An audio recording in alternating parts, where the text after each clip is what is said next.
Hi. So, if you haven't met me before, I occasionally am prone to crying, so forgive me for my teary eyes. And I am always moved by certain things, and certain songs just get me. I should have had you guys do like the Beatles or something, so that I didn't cry. But I mean, maybe then you guys would see my heart on my sleeve. I was thinking this morning and last night about the difference that this past year has made in my life. Oh, and by the way, if you have questions for me, feel free to fill them out. I would love to hear from you guys. And just so you know, that's sort of how our ministry rolls. I'm not up here because I'm like an expert. I'm up here because I feel like God has put this on my heart to rally the church, and not just Sarah Baptist Christian Church, but the church in our area. A year ago, I was in Korea attempting to relate to my 3-year-old son who spoke only Korean, and trying to get him to understand that I wasn't taking him from anybody, that I just wanted to give him food and take care of him, and trying to create a relationship with him. He was so scared and confused, and so was I. And he was a stranger to me, and I knew that once we returned here to our church family, we would be in good hands, because we had a group of folks, many of which are here, who actively supported us bringing him home. And we had a network of folks who had already walked the road that we were on, who had financially and prayerfully stood with our family and waited in anticipation for him to come home. And so our choice to bring him home, and that idea that, you know, perhaps when you bring a child home via adoption or foster care, that maybe having a culture of welcoming and hospitality might actually make it easier for not just my son, but also for us. And also would change and make our church view adoption as normal.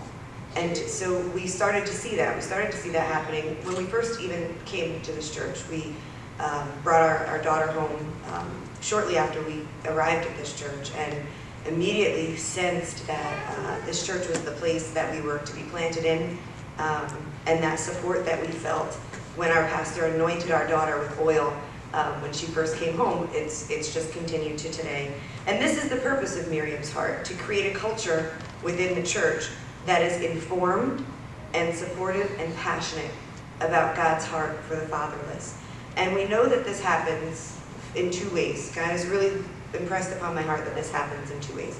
One, a lot of folks that are here could probably relate to. One is that you, from a very young age, felt a sense or a calling that you were going to adopt, or you grew up knowing that that was something that you were going to do. And that was me. I always that was a normal to me. It was something that God had seeded in my heart, and it was something I thought I would do. The other folks the other group of folks that I think are impacted, they're impacted by that first group. That second group of folks is the folks that see that first group of folks, and it becomes normal to them through watching another family walk through it. And let me say that again more clear. It takes a pioneering family sometimes to be planted within a church family that normalizes it for the rest of the church. And then what you see is the rest of the church starting to say, like in all healthy relationships, hey, I could do that. I could get married. I see my friends all doing it. It seems normal to me. I could do that. Or I could have a child because I see my friends doing it and it seems normal. Or I could adopt because I see my friends doing it and it seems normal. All healthy relationships are contagious. And so that's why we're here. So I'm going to put this aside because I feel like I'm going to move into the nuts and bolts for you guys. Miriam's Heart started in our living room.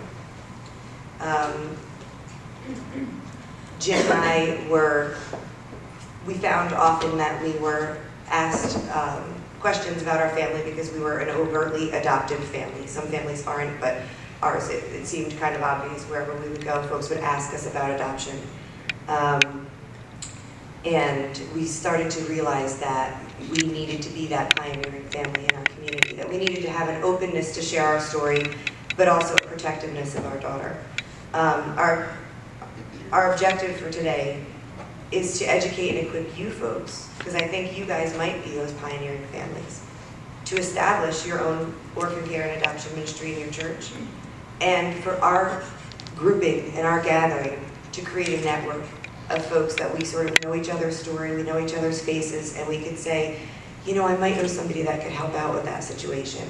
I know that there are adoptive families within a lot of the churches that are represented here, but creating a support network and creating an informed group of people that can go into the church and share with the church that father's heart for the fatherless, that's why we're all here. There's many scriptures. I'm sure you guys already know all of the scriptures that reference, and maybe you don't, that reference the father's heart for the fatherless. And when I talk about the fatherless, and you're going to hear a lot more about that, who we're talking about, that broad range of what we're talking about. We're talking about children that are adoptable, we're talking about children that are unadoptable, we're talking about the orphaned spirit, having a heart that reaches out to seek and save those who are lost. That's the Father's heart. There are over 40 verses in Scripture telling the church, instructing the church, giving us a guidebook for how to reach out to the fatherless. And so that's why we're here. And so I'm glad you guys are here. If you are here, and just so I know who I'm talking to, if you guys don't mind being interactive with me, if you're here and you're part of a church and you don't already have an orphan care ministry in your church, could you raise your hand so that I can? Okay. And if you're here and you're part of a church and you already do have an orphan care ministry in your church, could you raise your hand? Miriam's hard. My Miriam's hard people are like, hey. Okay, because I just want to know how to focus my time well for you guys. I feel like I'm sort of in conference. Okay. So if you don't already have an orphan care ministry in your church, that's going to look different in your church than maybe it does in Zarephath. So we're not here to tell you that we do it right and that we are the only way, because that's not at all. That's not at all our vision as a ministry. What we are here to tell you is that we're here for you. We will meet with you. We will engage, if you would like, with your pastors in order to help establish a ministry within your church. We would help you to learn how to develop and identify a team within your church. And I know you're probably already thinking of folks that sort of get it already. You know, they sort of get it. And when we started Miriam's Heart here, I had some folks, specifically I remember you, Amanda, coming and sitting in my living room and just bawling, just saying, I think this is for me. I think this is my calling. And I was like, I think it is too. You know, I saw that in her. And just helping you to sort of establish and identify who those folks might be in your church. We would also provide organizational support, sort of show you some of the things that we do that work, and also communicate with you the things that didn't work. Knowing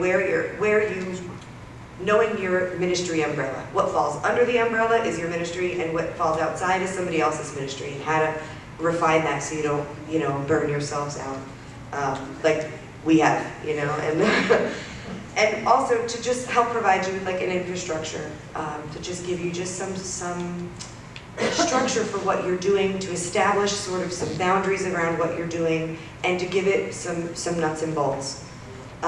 If you do already have an adoption ministry, we would network with you and partner our ministry partners, and we would seek to partner your ministry partners with us and create a coalition. I, back in May, was sitting at a conference with Amanda and very conscious of the fact that there's so many great orphan care ministries out there. I was in the Mecca, if you will, of orphan care ministries, standing there thinking, okay, Lord, you gave me this vision for our area. I don't get it. Why do you need me? Why did you give this to me? I'm spinning my wheels and we're working so hard, and why? And I felt him impress on my heart that, we have many Christian adoption agencies. You're friends with them. Call them and ask them, how do you function, Bethany, in light of all God's children? How do you know your calling? And they do it well. So I knew that God was saying to me, you need to function within your area. You need to bring this ministry to your area, partner with other churches, and that's what I want you to do. It took me totally out of my comfort zone. Miriam's Heart here was doing well. We were coasting. We had a great number of volunteers. We had families coming forward to adopt. We had the board of fund, our adoption fund, to give grants to families. We were coasting, and I was like, this is awesome. We're good. We're good. This is what you wanted. And God was like, not so fast. Now I want you to go into the world of the uncomfortable and to come out of that zone of just your pastor sort of just getting you. When we had to battle to get there, but getting us, you know, they sort of always had a heart for what we were doing. They always supported us, and we had to maybe fight for the little things or debate for the little things, but they really seemed to sort of get it. Okay, now I want you to now go out into other churches and maybe talk to folks that their pastor maybe doesn't get it. And I had sat at that same conference next to an assistant pastor who looked at me and just shaking his head, and he said, my pastor just doesn't get it. That's why I'm here. My pastor just doesn't get it. And so that's why we've called you guys to this moment, for this very moment, to bring everybody together to sort of say, hey, what do you guys do, and what do you do well for the orphan in your church? And we're going to share what we do with you guys and hopefully collaborate. Miriam's Heart, I'm off on what you're doing. Are you there? Okay. Miriam's Heart, I'm going to have to turn around. Jim and I were out of our living room in 2007. We were researching about adoption in 2007, and really at that point thought that God was placing on our heart that we should communicate the procedure of adoption. So that I was a paralegal in my former life before I retired to be a mom, that he needed me, that God needed Elizabeth to help people through the logistics of adoption. That's what I thought God was asking me to do. So I started researching, and out of that research saw this beautiful girl. I'm gonna cry. I saw this beautiful girl and adopted her because she was mine. I knew it the minute I looked into her face. And thought then, oh, this is my ministry. I'm adopting. He didn't really want me to research for a ministry. And then God was like, no, not so fast. Brought us into a place of saying, no, you need to bring this to others. When folks would approach us and say, hey, can we meet for coffee? Can you talk to me about your story? How did you decide to adopt? What brought you to this place? And it was the same series of questions that we would be asked by people. And it was 3 and 4 nights a week. We said, we need to start formalizing this. We need to start putting walls around it because it was becoming our life. It was becoming every night of the week we were having somebody over and our kids were like, we hate Miriam's Heart. We don't like what you're doing. This is not fun. So we launched it, and it has definitely been just an amazing ride. Out of launching, we came up with what we call our 5 pillars of our ministry. And these are the things that are under our umbrella. And if things fall into these things, we do them. If they don't, we try to stay away from them. Those 5 pillars, quickly, are we network. I love to network. If you don't know me yet, you will. I will know your story. I will know what you are good at, and I will connect you with somebody. That is who I believe God has created me to be. I actually was motivated after hearing Kimberly Smith when she said, I want you to think of the dream. It moved me. She said, think of the dream that God has dreamt for you when he knit you together. And I sat there and I said, yes, this is what he did. This is what he has created me for. It's to network. So if you need a good roofer or a driveway sealer, they might even be in this room. Another thing that we do and I love to do, is fellowship. We bring together our church family and also other families from other churches, some of which are represented here. And we create opportunities for adoptive and foster families to fellowship with each other. Because there's things that are normal and inherent to an adoptive family that are not necessarily present in a non-adoptive family. And we want to create relationship between our children so that our children, they're normal. The children in this church, it has become their normal to see children that have a different skin color or a different eye shape than their parents, and they don't care. It's their normal, and I love that. We also do Bible studies and seminars, and we try to just continually raise awareness within our fellowship opportunities and educate our families and ourselves. We rally. I was thinking, I don't know if anybody watched the show Friday Night Lights, but love that show. They used to call cheerleaders rally girls in that show. And I was thinking, like, much of my team is what I would consider to be rally girls. They're just cheerleaders for this ministry, and I love that picture because it's not that we're the perfect adopted family, because there's no such thing. It's that we truly want to rally families to consider how open is God asking your home to be? How open? Because he's asking everybody's home to be open, right? Hospitality is a biblical thing. So how open? Is it that he wants you to just have teens over occasionally and just mentor them through an organization like Urban Impact or Young Life? But how open? And so that's what we seek to do, is to just sort of encourage families to just consider, is it you? Are you called? Are you called to adopt? Are you called to foster? Different callings, they're different things. Are you called to the mission field? Different stuff. You know, everybody's got a separate calling, but every Christian is mandated to look after the orphan. Another thing we do is we raise awareness within our church by edifying the church with information. I find that the church, when they hear truth, when you bring them facts, they are moved to action.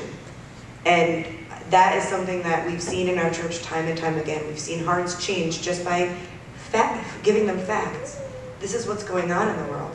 I realize that the media is telling you about maybe 3 news stories, but the rest of the world, there's horrors. This is what's going on in the world. And when we do that, Christians are moved. The spirit within us is moved to action. And we mentor. I am mentored by our ministry. We mentor each other, we bring each other up, we laugh and we cry and we share our stories and we normalize it for ourselves, and we grow by doing that. So under the icon of networking, is that your next? We partner with trusted organizations. We identify our families within the church that have already been blessed by adoption or foster care. And you might already be thinking of some of those families. When we first launched, that's something that we did right away. We started talking to those families and seeing what they needed and sharing what we needed. We analyzed the professionals within our church that had a heart for the orphan and were willing to volunteer. And by that I mean we have physicians that are willing to review medical reports for our families. We have attorneys that are willing to help out with the finalization. We network professionals that maybe aren't called to adopt themselves, but want to serve the orphan by providing a support around the families that are. We planned a kickoff event and did a church-wide event that asked for families to come forward that were just interested in coming alongside us in their professional capacity. We gave check boxes. Are you interested in adopting? Or you just want to be informed? Do you have a skill? Are you a social worker and you're in our church? Are you a teacher and you're in our church and you know some of the stuff that maybe comes with a foster or an adoptive child? We want you. You know, we cast that net and we said we aren't just the ministry that wants only the families called to adopt. That is not the view that we have for Miriam's Heart. We have a much broader view. We want to serve the orphan where they are. We want to bring the orphan into families. We want to show them the heart of Jesus. We want to be the hands and feet of Jesus. We developed relationship with organizations, and let me just take a moment to thank Bethany and Holt and Safe Families for Children and who am I forgetting? The state of New Jersey, social workers, thank you guys for being here. We bring them to our events. And we make them accessible to our families in our house, you know, and what I mean by that is in this very room. I bring in social workers who will field questions, who make tough questions seem a little bit more comfortable because it's on our home playing field. And last and definitely not least, discover within your church the family, the folks that are adult adoptees and adult foster children. That is the treasure in your church. It is an unearthed treasure in your church. They will bring a depth to your ministry, an awareness that you never had. I love it when I have adult adoptees and foster children at my events because I know I am going to learn something at those events, and I will parent better and I will run Miriam's Heart better. So discover that treasure as well. When we're talking about rallying the church, we say that is educating, recruiting, and providing financial support to families wishing to bring a child into their homes via adoption and foster care. We encourage families to adopt by bringing awareness like we talked about before, raising awareness. I think sometimes when Christians hear that there are children that don't have families, when they don't see that on TV, but they hear it from another family, and they hear your real life experience, they're moved into action. They just feel that sense that, hey, you know what, I could throw up bunk beds in my room. I could do this. Celebrate the families in your church that have already adopted. Bring them up in front of the church and pray over them. Anoint them with oil. Raise awareness by just pulling them out, and you'll see other families start to say, wow, I could do this because I have the support of my church. Offer opportunities for families to connect with your organizational resources so that they can sort of just have that hominess to that relationship. This next one is huge. Engage the men in your church by telling them about the fatherless. And this is something that my husband does very well. This is not a women's ministry, no offense, I mean I have one, but it is adoption and foster care, not a women's matter. It's not just us by ourselves caring about children. Women innately care about children. You know, I know I've seen studies that say, you know, they've done like a blood pressure test to see what gets a woman excited or upset, and you know, if you show them a puppy and you show them a child, and that gets them, you know, that moves them emotionally. And then it was like a car and a woman, you know. So understand that if you can get men, you get the whole church. I heard this at Christian Alliance for Orphan Summit, and that forever changed the way that I ran Miriam's Heart. Someone there, I believe, said that if you target children, you'll get children. So if you have a VBS, you're going to get children to that event. If you target women, you'll get women and children. And if you target men, you get the whole family. Men are what we say, the cause and the solution to the problem in the world with the fatherless. The solution lies with them. So rally the men and engage them in this. Make this their matter. Let them see. Tell them about it. Involve them. And start an adoption fund in your church. It's hard. That's a battle. I could definitely talk to you about that later, because churches and money can be funny things. So that's one area that you definitely want to go in and be wise and do your research, because you will be asked questions that you might not know the answers to. And we have chosen Lifesong for Orphans to manage our church's fund. They're also a ministry partner of ours. There are materials out there. Lifesong does an incredible work, and we chose them.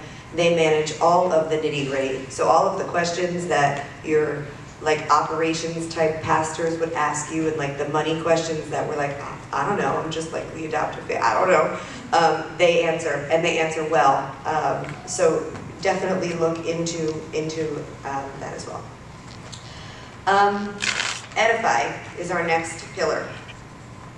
To raise awareness within the church, I already said, tell the men in your church that the orphan crisis begins and ends with a call to arms to the men.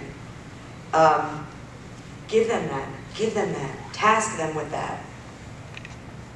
Bring information and resources to your families and become yourselves, myself, educated and informed. Stay up to date. And if you aren't, I bring in social workers from Holt and Bethany and from the foster care system, because I can't possibly stay on top of all the legislative changes in all the countries, but I bring them in as what I would call my experts to just field questions about what's going on currently. Where's the current standings in the foster care system? What's going on with Ethiopia right now? Can I adopt from Haiti? Bring them in and let them. You don't need to become the expert in all fields, because you can't. It will constantly change. Don't feel like you have to read every book that was ever written on adoption. People are doing an excellent work already. Use them to help develop your ministry. And they love to send you materials. They love to give you stuff, because you're giving them access to a demographic that they don't always get access to. So when I call Lisa or Chrissy or Christina, and they are like, sure, I'll send you a box. They love it, because I'm helping them to do their job and they're helping me to do mine. And it's free stuff. Develop a website. For me, having to hand out forms and remember stuff and to pack a snack and lunch for my kids can't happen. So I put everything up on our website, and it gives everybody quick access to stuff, and then you don't have to carry and lug around materials. And speak on Orphan Sunday. Speak. to your church about the plight of orphans. There are Orphan Sunday materials out on a table out to the left. Even if your pastor isn't on board yet for an orphan care ministry, that's one way to get your foot in the door with them, because it's an international movement. Churches are doing it, everybody's doing it, we gotta do this. And let me just hand out flyers, and can we just have a moment of prayer on Orphan Sunday, which is a month from today. That's why we did today, so that we can equip you for a month from today to have the materials and resources and information that you need to do even the slightest moment to honor the children that are not in families. And engage the entire church. Engage your entire church. Go to your ministries that like to partner. We've been able to partner with our children's ministry. We have them collecting for orphans in India this month. We've been able to partner with our men's ministry, and we showed October Baby as a fundraiser. Go to your ministries that are thriving and successful and say, we would like to do an event with you that focuses on the orphan. How can we do this? Go to them. They know how to do things successfully. Use their knowledge to bring about an orphan awareness in your church. Mentoring. I love this because I need it. I have a group of ladies in this church that I just rely on. And it's imperative, if you're starting an orphan care ministry, that you develop and create opportunities for folks to mentor each other. Because my experience doesn't meet the need of everybody that comes to Miriam's Heart. A perfect example of that is probably about a month after we started Miriam's Heart, I started getting contacted by women that were struggling with infertility. I have not struggled with infertility. I couldn't really minister to them in a way that they could hear me. And so right away we developed the Jeremiah 29:11 ministry, where we partner families that have struggled through infertility, worked through infertility, and we partner them together with couples who are considering adoption, sort of considering where God's heart is on the matter. It's a great thing. Many churches don't have an infertility support. You may find that women will come and cry and say, thank you for considering me. Thank you for thinking of me. And thank you for raising awareness. It's something that women suffer in silence about, and they don't feel able to come out and say, hey, I need support in this way. It's something that there's guilt attached to and hurt attached to. And so when you make it easy and you say, you know what, I need to know the stories of everybody coming to my ministry so that I can network. I always say to people, tell me your story. I need to hear it, because then I will just tuck it in. I might forget your name, but I'll remember your story. I'll tuck your story in the back of my mind, and there will be a time that I'll call on you and I'll say, listen, your situation really closely matches something that somebody's going through. Can you help? Hopefully you'll say yes. Develop a team of seasoned and spiritually mature families who have adopted and fostered and who are willing, and most are. You'll find that most are. They want to share their story. They want to encourage and come alongside other families. And they help families make good decisions. Adoption is a very costly thing, and when you start making decisions, each decision can cost financially and emotionally. And so having families go at it with just a thoughtfulness is a smart thing. Be prepared to offer assistance with crisis pregnancies. That was a huge shocker when we developed Miriam's Heart. It was one of those things that I had heard folks having situations, and I was like, yeah, I don't know if that'll be us, but yeah, it has been us. We've had to reach out to some of our ministry partners. We have a free health clinic here at our church. We've had women coming in there who have crisis pregnancies, and that's something that sort of naturally happens. It actually happened on our launch day, so just be prepared. I had somebody come up to me the day we were saying, hey, we're Miriam's Heart. I had somebody come up to me and say, so, what would you do in a situation where there was a crisis or an unplanned pregnancy? And I said, well, we have resources on our website. That was my answer. She goes, no, for real. Like, for real. Because my son's friend, and I was like, oh, here's my private email. Here's my, let me help you. Be willing to do that. You have to be willing to get in the pit with your families. You have to be willing to be covered in the mud with them and walk that with them. Demonstrate humility and know when to refer families for professional counseling or therapy. that to me, huge, huge. There's some times that it's not just going to be a we're going to pray for you moment. It's going to be a we are going to get you the resources that you need. We are not going to point at you and say, you're not praying enough, you're not godly enough, you're not doing enough. Because adoptive families and foster families and folks on the mission field, they're doing a lot.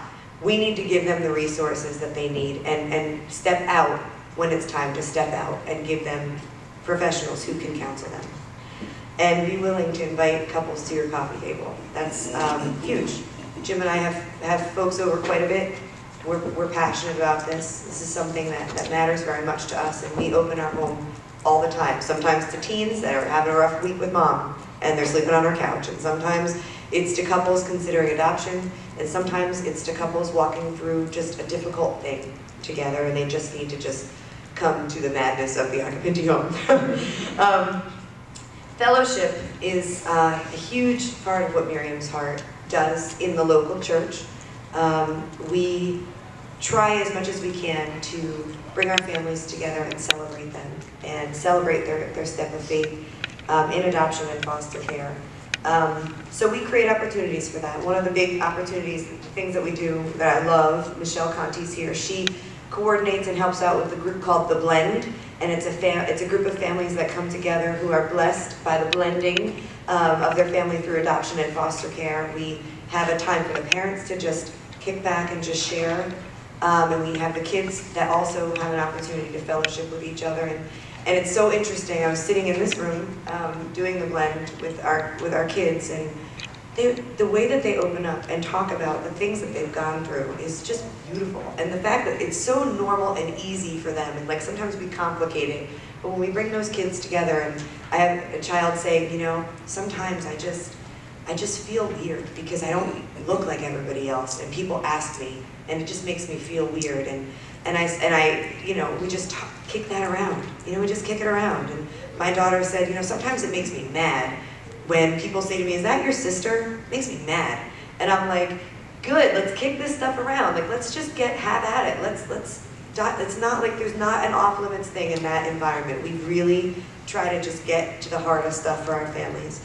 Consider things like international potluck dinners, and look for ways to network even with cultural groups in your community.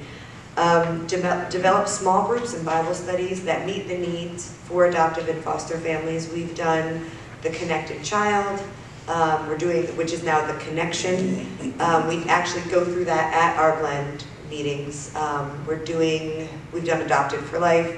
We've done quite a few different, If You Were Mine, I think we're doing right now. Really good. You don't have to create these things. They're out there and they're good. And don't be afraid to say, you know what, I disagree with the author here, and here's why. Because these books are not all perfect, they're not all right, but they get at certain things that will edify your families. Offer events that allow for casual conversation and information sharing. You'll notice today that we've sort of formatted the day to have like a little bit of a grassrootsy feel, because that's just who we are. And we try to make things orderly and warm.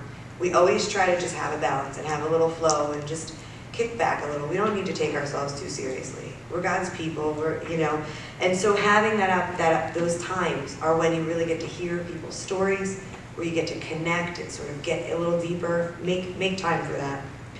Give the children access to other children who were adopted and provide them with a sense of normalcy by creating a culture of adoption within your children's ministry. We're doing that here, and it's amazing. I feel like Miriam's Heart is learning from watching our children and just watching how they sort of get it more than any other group. This is something that God's really shown me in the last couple of weeks. More than any group in your church, children understand the impact of not having a family. They get it. They look, when children understand mom and dad are here, what would my life be like if mom and dad weren't here? What would that look like? They get it.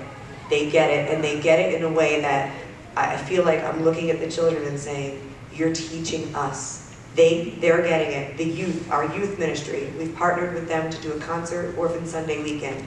They get it. They might not love mom and dad right now, but they get that they need mom and dad, and they get how hard it would be if they didn't have mom and dad, and they get it because sometimes they don't have mom and dad. and provide access to regional conferences and summits, and be on the lookout for opportunities through your ministry partners. So if there's an event going on and you don't have to run it, but you can plug right into that, do it. By all means, it's half the work, half the money, if not none at all. And yet you can do all of that. You can provide all of this to your families. It's such a low operating cost for you, and your pastors will like that too. So if you're here and you're saying, okay, I've heard you, Elizabeth, you've been talking a lot. What should I do? What should I do first? I would say this: pray and ask God to give you His heart for the orphan and a clear vision for what He wants you to do within your church. That's something that took years for Jim and I. We were operating small, out of our home. It wasn't, God was so gracious. His timing is always perfect. It doesn't always feel perfect, but it is always perfect. Don't rush God. Don't run into this. Don't run into this not having everything planned and in a row, because it'll get messy. God can still get in there, but don't run ahead of God. Stay with God. Let Him lead it. Sign up to become a member with us, to create an alliance. We can create an alliance of churches through the Christian Alliance for Orphans. I would love to do that. I would love to go to the Christian Alliance, the great friends of our ministry, and say to them, look, we have 5 churches in the tri-state area. We want to create an alliance, and we want to start working together, and we need you, and they will. Provide us the framework for doing that, they will. If I go to them with 2 more churches than Zarephath Christian Church, they will. Plan an Orphan Sunday event. So super easy. I mean, you guys, I know some of your churches are amazing media savvy churches. There are awesome videos online on YouTube that you can pull down and show to your church, and they will move your church. You can get up and say, hi, we're looking to start an orphan care ministry. We haven't even done anything yet. Just tuck it in your brain. Honor the orphan. Remember the orphan today. We just want to pray and remember the orphan today. Ask your pastor. They might say yes. Create a leadership team and establish who your leaders are. Who are your go-tos? Who get you? Who gets you in your church? Who has this kindred heart within your church? And really take time to do that. Really pray about that. Identify people. Pray about those people. Ask those people to pray. Really take your time with that. Create a ministry plan and define the scope of your ministry. And that you're going to need in order to go to your pastors and in order to be able to field their questions. So take your time doing that one as well. And understand that it's going to be a work in progress. You're going to develop that plan, and they're going to say, yes, yes, yes, no, maybe, yes, yes. And maybe you have to take those things off. And maybe those things are things that you sort of thought was a good idea, but your pastors are wiser than you on that. And maybe it's something you should take out. Or maybe it's something, as I would say, you have to put the battle on, put the armor on, and get your sword and put your. I envision myself sometimes going into battle and go in and fight for something, because you are the orphan advocate in your church. Plan an event to see who God has already placed within your church who are passionate about this. Jim and I realized right away that we had lots of friends and family that were passionate about it by knowing our story, and they became excited about it, but we weren't reaching everybody. And so until we got up in front of the church and said, this is what we want to do, if you want to partner with us, well, like 100 people came forward and said, yes, we want to partner with you. So until you do that, you don't even know who you have, and you can sort of you can mold your ministry around who you have. If you have a church full of 20-somethings that are not mostly married, then adoption and foster care, not really how your ministry is going to focus. You're going to focus on mentoring, you're going to focus on visiting the orphan where they are, and being the hands and feet on the mission field, and reaching out, supporting an orphanage, things like that. And establish and seed your adoption fund, or look to provide other solutions. If your church won't let you do an adoption fund, give your church families solutions to the financial barriers. I would say financial barriers, question number 1 and 2. You know, it's like, there's certain questions we get asked. Men traditionally will ask my husband, well, how am I going to pay for this? How am I going to, you know? And that's, if you as a ministry leader remove that barrier, or at least start giving them solutions that they can maybe go back to their spouse with, or it starts their wheels turning, and it starts solving problems for them that would enable them to move forward in their calling to adopt. So what I've done here is I've listed the websites, I hope you guys can see them, for our ministry partners and some great organizations that have a ton of resources on their websites, a ton of information on each of these websites that will equip you very quickly to go in front of your church and say, listen, I want to take a moment today and honor the orphan. I want to honor and pray for the children in foster care. I want to pray for the children that are out on the fields, children sleeping on the ground. I want to take a moment to just remember how comfortable we are. Even when we're uncomfortable, we're comfortable. And just take a moment to recognize and honor that. So that's basically it. If you guys have any questions, does anybody have any questions they'd like me to answer? Something I didn't cover in my ramblings. If anybody has any? Yeah. Do you have a list, somehow a copy of all those websites? Sure. Yeah. Do you want me to? Can you grab her? Well, I have your email. If I forget, just hit me with an email, and I would be happy to send that to you. And those are our ministry partners. These are people that they can tell you. I'll call them and I'll be like, I need a favor. I need help. I've had situations where they've needed my help, and I've had situations where I've needed their help, and so we've developed a trust relationship. I would say even when we first brought in the foster care social workers, they were like, I'm so glad you called. And I want to say that again. They were so glad that a church was reaching out to them because they had just received a memo saying that they needed to be going out to houses of worship. So understand that even though for church folks, it's awkward for us to call DYFS and to feel like we're scared of that. No, you be the leader in your church. You go into that. You create the relationship. You make it easier for the families that are interested in fostering. You be that person. You go out and say, I'm going to take the lead here. Here's who you can call. Here's the person that I spoke to about you that you can call. And that's what we do. If somebody comes to me and interested in foster parenting, I give them a person who they can call. And if I don't know a person in their county, I find one for them. Because I don't want a silly thing like feeling uncomfortable calling an 800 number to stop somebody. And it could.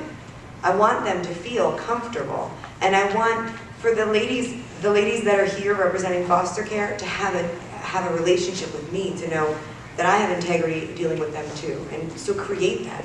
Go there. Go into those places on behalf of your ministry. And yeah, so that list is definitely folks that we already have a relationship with. So she has a ministry in her church. So for your ministry, automatic, easy partnership to give you the names and numbers for your families. No problem at all. Any other questions?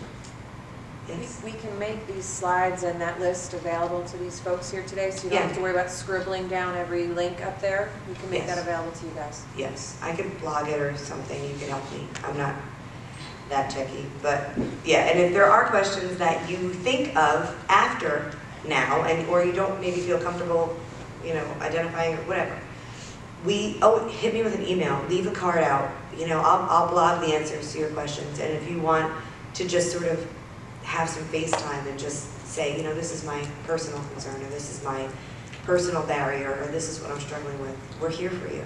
That's why we're here. So, anybody? Good. Thank you guys. I appreciate it.